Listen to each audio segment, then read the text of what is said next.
Olá pessoal, no Passando por Aqui de hoje eu quero fazer uma reflexão com você com base no livro de Juízes, capítulo de número 9, versículo de número 50 a seguir. O texto vai contar a história de um rei chamado Abimeleque e a intenção desse rei de possuir, de dominar, de destruir a cidade de Tebes. O texto vai trazer um contexto histórico dizendo que Abimeleque era um rei ruim, um rei mau, um homem que chegou onde chegou por vias destruindo, por exemplo, seus irmãos, todos aqueles que ameaçavam o seu caminho. Abimeleque é a representação exata do que é mal, do que é ruim, do que é capaz de qualquer coisa para atingir os seus próprios interesses. Abimeleque então decide invadir Tebes. Tebes é uma cidade pequena, economicamente falando, no contexto histórico.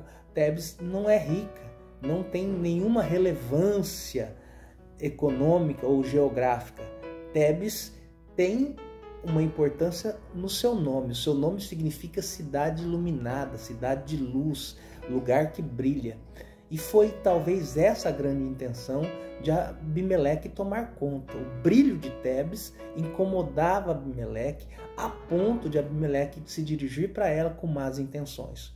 O texto vai dizer que então quando Abimeleque chega naquela cidade, o povo daquela cidade corre para uma torre que havia no meio da cidade a fim de se refugiar nessa torre. E lá do alto da torre uma mulher pegou uma pedra e lançou de alto a baixo sobre a cabeça de Abimeleque. O seu crânio rachou e antes da sua morte Abimeleque disse para o seu escudeiro: me mata para que eu não seja morto pela mão de uma mulher.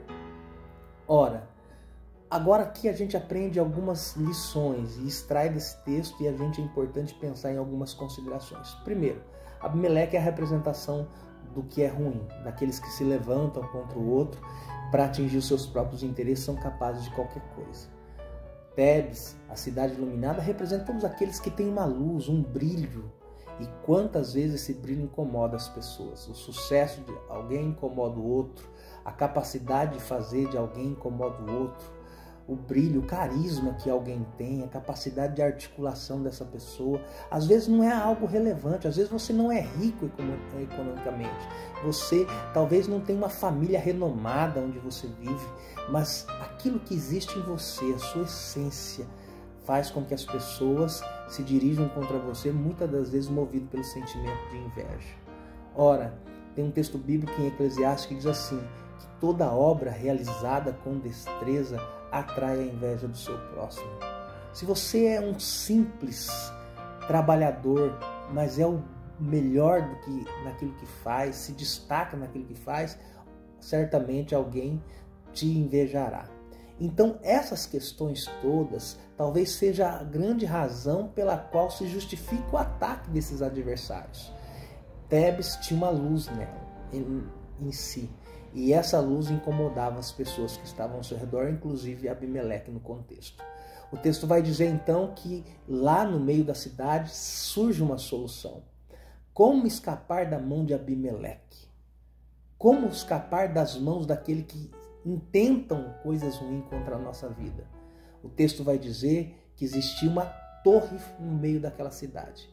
E eu me lembrei então de um texto bíblico em Provérbios 18, versículo 10, que diz assim: torre forte é o nome do Senhor, o justo correrá para ela e estará em alto retiro. Foi exatamente o que aconteceu aqui. O povo daquela pequena cidade corre então para aquela torre e lá do alto aquela mulher usa uma pedra. E essa pedra ela usa para ferir a cabeça de Abimeleque. E Abimeleque então morre por conta dessa pedra e das ações que essa mulher fez usando a pedra que ela tinha como instrumento. Uma das tipologias bíblicas diz que Cristo é a pedra. Cristo é a pedra angular, é a pedra onde nós depositamos nossa confiança, é o firme fundamento. E aqui eu aprendo uma coisa. A torre representa nosso esconderijo em Deus.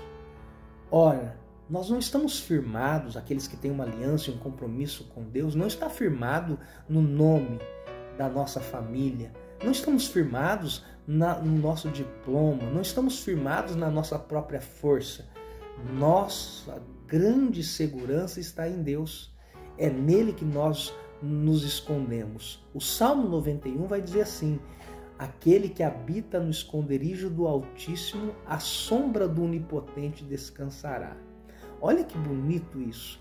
Está dizendo que aqueles que têm uma aliança com Deus estão com a sua vida guardada, escondida em Cristo. Muitas pessoas dizem, as pessoas se escondem atrás de uma religião. Não, algumas pessoas possam ser que seja, mas aqueles que têm de fato uma aliança com Deus, eles estão guardados em Deus, em Cristo. E é neles que nós confiamos, é nele que nós confiamos e depositamos nossa confiança. Então, ainda que os poderosos, aqueles que estão no poder, aqueles que acham que são detentor de todo o poder, eles intentam contra a nossa vida, desejam fazer mal com a gente, com a nossa família, nossa vida está guardada em Deus. É nele que nós confiamos. E no final das contas, um dia, o justo juiz trará à justiça todas as obras que são feitas com maldade. Por isso, eu quero liberar para você nesta manhã uma palavra de esperança diante dos ataques que você sofre, diante das perseguições que você sofre, diante das injustiças que fazem contra você, diante de tudo aquilo que você no seu dia a dia tem enfrentado, por conta do seu jeito de ser, por conta da sua luz que brilha e irradia. E essa luz que nós temos não é nossa, não é própria. Essa luz é a luz daquilo que Deus colocou na gente. E quando Deus acende uma lâmpada, quando Deus ilumina alguém, ninguém pode apagar.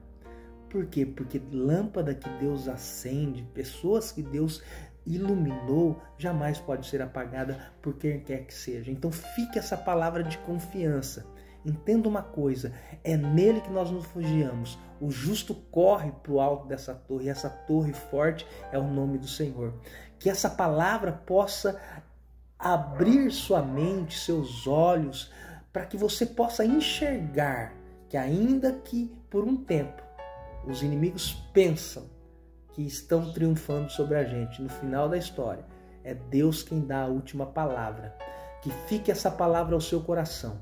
Que essa semana seja uma semana que você entenda que existe torre forte e é lá que nós devemos nos apoiar, nos abrigar, demonstrando que nós sabemos aonde nos refugiar.